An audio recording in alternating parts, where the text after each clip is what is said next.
everybody, my name is Chef Rob. Welcome.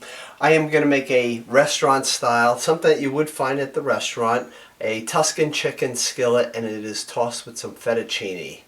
So we are going to start by putting in 3 to 4 slices of bacon. Depends if you're a bacon lover or not. Okay, so let's just take our bacon and we're just going to chop this into small pieces. And we're going to put it into this cold skillet right here. And we're going to cook it for about 7 to 8 minutes until it gets nice and crisp. And then you could just kind of go like this, just take it to the side, and now just put this in there and let this cook. In the meantime, what we're going to do is this dish, you can use chicken tenders. You can use about a pound of the chicken tenders, or you can use a chicken breast. Either way would be fine.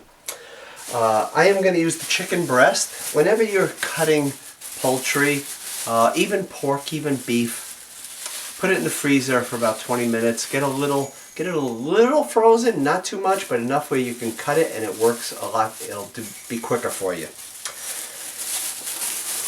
So I'm just going to take this chicken right here, over here, and now I would just want to trim off any of these excess fat here. Some of the chicken breasts are pretty big, so I can slice this right down the center. And then I'm just going to cut it into little thin strips for our Tuscan chicken fettuccine skillet. So I am just going to cut it like this. The thinner you cut it, the quicker it will cook for you, and you will have dinner served a lot quicker. Now at this point I have some fettuccine boiling in some really good salted water. So I want to get that to where it's al dente. And then we're going to finish it off in this dish right here. But while the bacon is cooking, you can take all of the chicken, anything you need to prepare on the side, and it will work great for you. Okay, so about 1 pound. This is a pretty large chicken breast. So, just like that. Again, if you want to use chicken tenders, it's fine. So let's just go over here, check our bacon. 3 to 4 slices, remember. I'm just going to take a little bit of kosher salt and black pepper, and I'm going to put that on my chicken.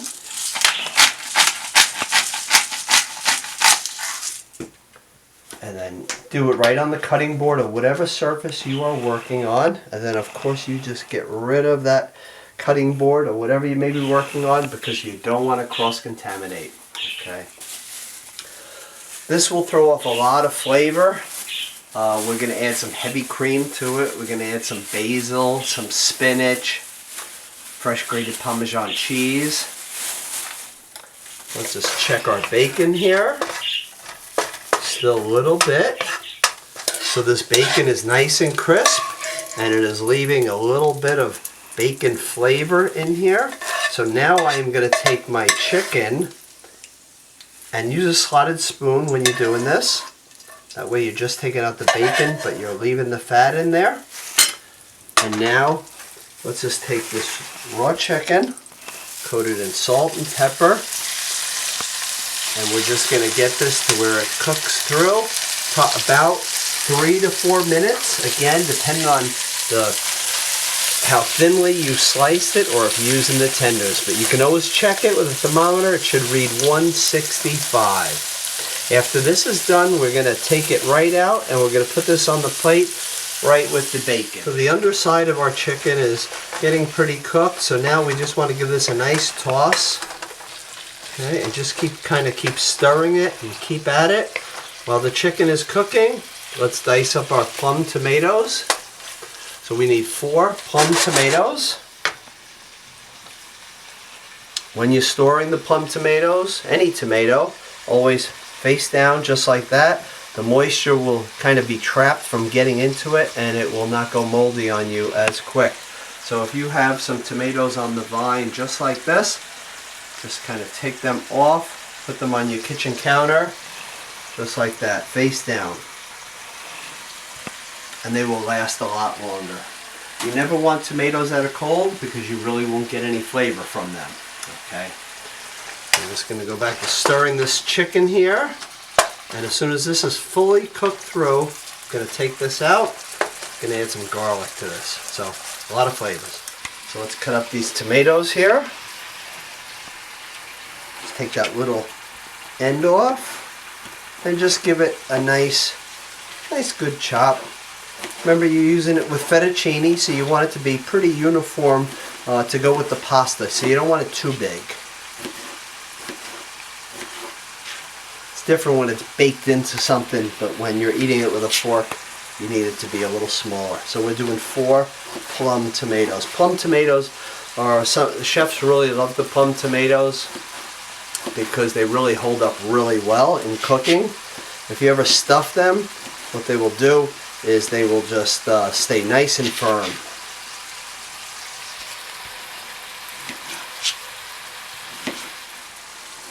So we're just going to finish our 4th tomato, and now let's check our chicken. If our chicken is fully cooked, we're just going to take it out. We can put it right on the same plate as the bacon. A nice toss. A little bit of pink in there, so you be careful with that. You don't want the chicken to be raw. About 30 more seconds, and then we are good to go. Okay, our chicken is completely cooked through. Just gonna put this on the side of the bacon, and then we're gonna add about 2 cloves of garlic, finely chopped. And when you put on the Parmesan cheese later, you can add some Parmesan Reggiano cheese, which is a really, really good cheese. And it will taste delicious. Okay, so now let's put this right back on here. We're going to add our garlic. So we have 2 cloves of chopped garlic, always the fresh. Just let this cook just a little bit. And now I'm going to add in my tomatoes to this. 4 plum Roma tomatoes, same thing. Roma and the plum are the same tomato from the same family. Just cook this for about 30 seconds, and then we're going to add in some cream. The heavy cream, we're going to add 1 cup of heavy cream. You really want the heavy cream, not a half and half, not a milk. The cream will just give it that real nice coating that you will get in the restaurant, and that's why I say restaurant style. So when it's in the restaurant, it usually means a lot of butter, means a lot of cream, means a lot of salt. That's why it tastes so good. So sometimes you have some really healthy things, sometimes you're a little sinful. Okay, if you ever want to change this and add shrimp instead of chicken, you do the same thing, and it could be a Tuscan shrimp fettuccine skillet. So let's add in 1 cup of heavy cream. And I'm going to get this to a pretty high temperature. And then we're just going to kind of simmer it. And then I have some fresh spinach here. It's about 5 ounces. You know, you can buy one of the little bags of the baby spinach. And we just put it in here, and we just want it to wilt. Okay, and as this heavy cream is cooking, it is reducing. It will become a nice, thicker cream that will adhere to the fettuccine. Okay. So we're going to add in our baby spinach, about 5 ounces. We're just going to cook this down just until it wilts.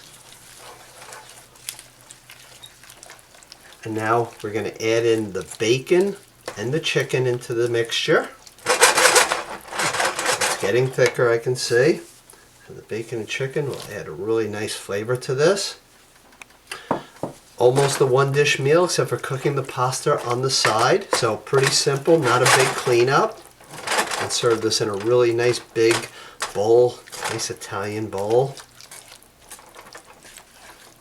Now I'm going to add in the fettuccine.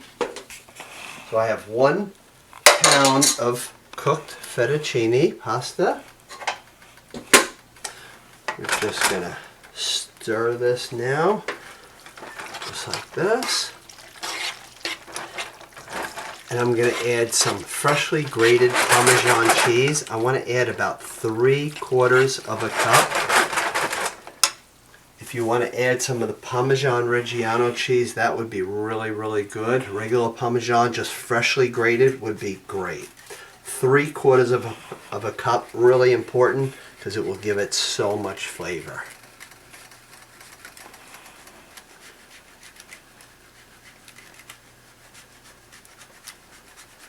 It smells so good. Okay. Okay, this is getting nice and coated, the pasta.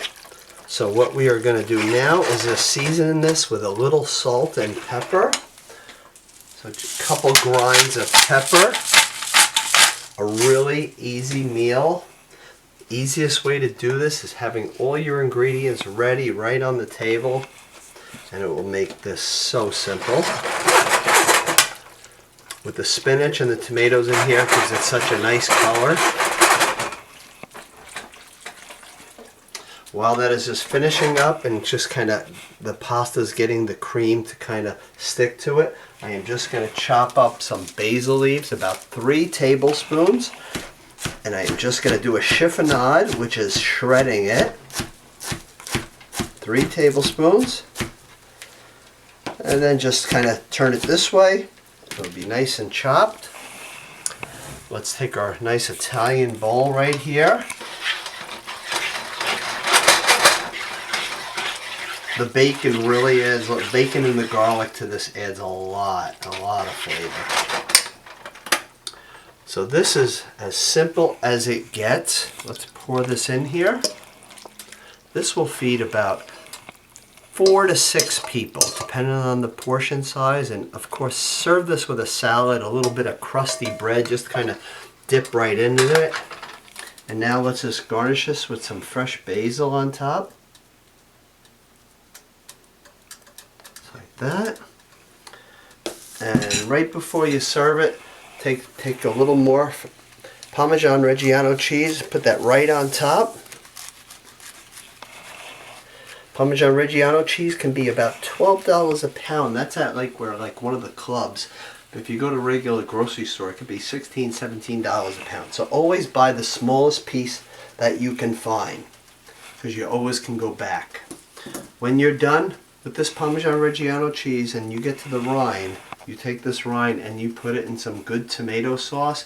You put it in a pasta vajol and a minestrone soup, and it'll throw off so much flavor. It'll be really delicious. So I hope you will get to enjoy this with your family, and I hope everybody stays well out there, and thank you for always watching my videos.